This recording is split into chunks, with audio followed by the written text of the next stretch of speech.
Որքան մոտենում են 2026 թվականի խորհրդարանական ընտրությունները, Կարապետյանների բարեգործական ակցիաները նոր թափ են ստանում։ Իհարկե, ընտրողներին գրավելու այսպիսի հնարավորություն չէր կարող բաց թողնել ռուսաստանցի օլիգարխի ընտանիքը, որը վերջին ամիսների ընթացքում քաղաքական դաշտում ակտիվություն է ցուցաբերում, շարժում է հիմնել, մեկը մյուսի հետևից գրասենյակներ է բացում Երևանում եւ մարզերում, այս ամիս էլ խոստացել է իր վարչապետի թեկնածուի անունը հայտարարել։ Ու հենց այս ընտրական թոհուբոհի մեջ Սամվել Կարապետյանի ավագ որդին Սարգիս Կարապետյանը բարեգործություն է նախաձեռնում։ Իր անուն ազգանունն ունեցող հիմնադրամը նախատեսում է հոգալ Հայաստանի 100 բարձր առաջադիմություն դրսևորող ուսանողների ուսման վարձը։ Կարապետյանի ֆոնդը յուրաքանչյուր մարզից կընտրի 10 ուսանողի։ Համացանցում թե հայերենով եւ թե իրենց ավելի հարազատ ռուսերենով փնտրեցինք նշված հիմնադրամի մասին տեղեկություն, թե օրինակ նախկին իշխանությունների օրոք ինչ բարեգործություններ է արել, երբ Հայաստանում աղքատությունը ծայրաստիճան դրսևորումներ ուներ։ Սակայն ինֆորմացիան սկսվում եւ ավարտվում է հիշյալ բարեգործության մասին տեղեկատվությամբ։ Սամվել Կարապետյանի դուստրը Տաթևիկ Կարապետյանը, որը վերջին իրադարձությունների ֆոնին հիշել է իր հայրենիքի տեղը, այցելում է Հայ մայրեր վերականգնողական կենտրոն, հանդիպում հաշմանդամություն ունեցող երեխաներին, նրանց հետ դիտում Հայ Դավիթ մուլտֆիլմն ու խոստանում, որ Կարապետյանների ընտանիքը կկրկնապատկի սինեմա-սթարում մուլտֆիլմի տոմսերից ստացված հասույթն ու այն կուղի հիմնադրամին։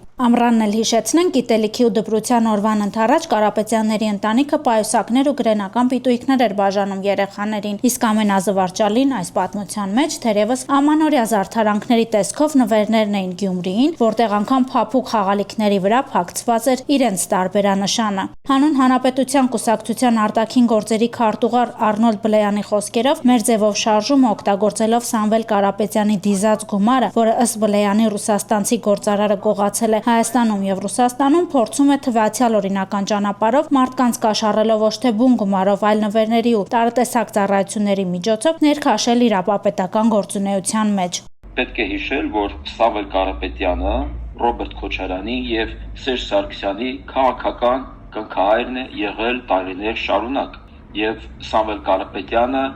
Ռուսաստանի Դաշնության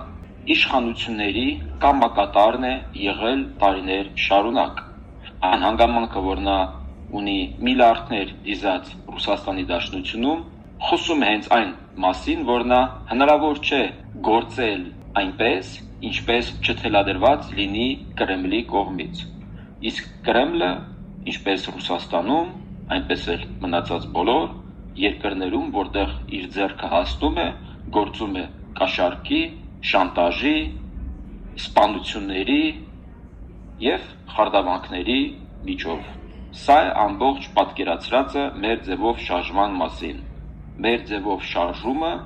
իրենց ձևով, կրեմլյան ձևով փորձում է ազդել 2026 թվականի ընտրությունները աղավաղել եւ օկուպացնել ընդդիմադիր հատվածը։ Ինչ մեխանիզմներով պետությունը կարող է թույլ չտալ, որ Կարապետյանները բարեգործության միջոցով կարողանան քաղաքական հարցեր լուծել։ Նախ ընդհանրապես մեր ձևով շարժումը չպետք է գրանցվի կենտրոնական ընտրական հանձնաժողովի կողմից, եւ ընդհանրապես որպես կուսակցություն այն չպետք է իրավունք ունենա գրանցվելու, հաշվի առնելով, որ այն գումարները, որոնք իրենք օգտագործում են արդեն այսօր, թափանցիկ չեն եւ չկա հաշվետվողականություն, եւ դա պետք է լինի պատճառ, որպեսզի այն կուսակցությունները, որոնք անարդար գումարներ են օգտագործելու ընտրական պայքարում, իսկ մենք գիտենք, որ ընտրությունները Հայաստանում պետք է լինեն ոչ միայն ազատ, այլ նաև արդար, չպետք է թույլատվություն ստանան եւ մասնակցեն ընտրությունների եւ կեղտոտ փողերով փորձեն Հայաստանի Հանրապետության քաղաքացուց քվեն քաշել իրենց կողմ։ Դա շատ կարեւոր է, շատ պարզ է եւ ընդ որում մենք ունենք մոլդովական սցենար եւ մենք գիտենք, որ իշխանությունները դիմել են Եվրոպական միությանը, որպեսզի ընդօրինակեն մոլդովական սցենարը, իսկ մոլդովական սցենարը այն է, որ նմանատիպ կուսակցությունները հիմնականում այդտեղ մի քանի կուսակցություններ են փակվել։ Դեռ Միացյալ Նահանգների նախորդ վարչակազմը օրինագիծ էր մշակել հատուկ Մոլդովայի համար, որով ռուսական աֆիլիացիա ունեցող տարատեսակ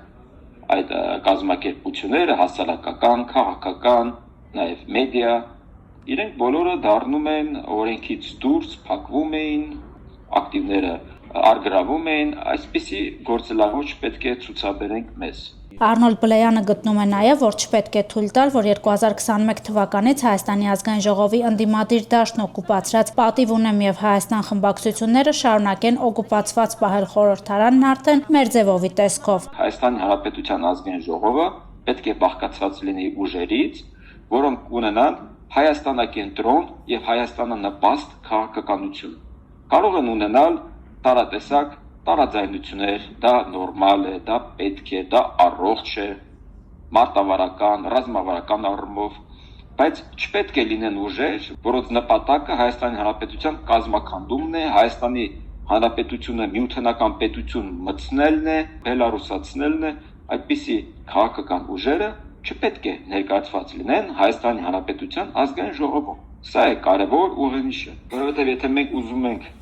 առաջնորդվենք այն երկու կարևոր իրադարձության, որոնք տեղի են ունեցել անցյալ տարի, այն է Եվրաքվեի օրինագծի հաստատումը եւ օգոստոսի 8-ի հուշագրերի ստորագրումը Միացյալ Նահանգների հետ,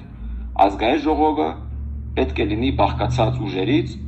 որոնք սատարում են այդ նպատակին, որովհետեւ մեկ կուսակցություն չի կարող թե խաղաղության, թե Միացյալ Նահանգների հետ ռազմավարության, թե Եվրոպական միության մտամակցության այդ ամենը տանել իր վրա եւ կրել եւ պատասխանատվություն կրել, դա մեկ քաղաքական ուժի գործ չէ։